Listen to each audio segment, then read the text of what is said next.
Hello பா, நீங்களாப்பா?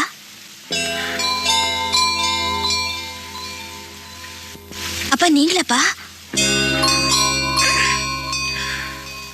जी நான் வேலு நாயக்கன் பேசுறேன்.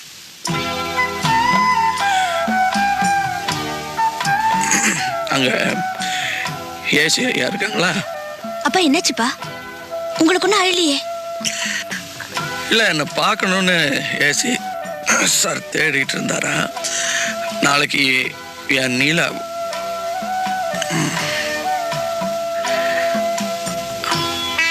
அம்மாவோட திதி அது முடிஞ்ச உடனே வந்து கூட்டிட்டு போக சொல்லுமா. மாட்டேப்பா. சரி சொன்னா கேளு. உங்களை பிடிச்சா அவங்க என்ன பண்ணுவாங்க தெரியுமா? தெரியும், நீ சொல்லு. என்னால முடியாதுப்பா.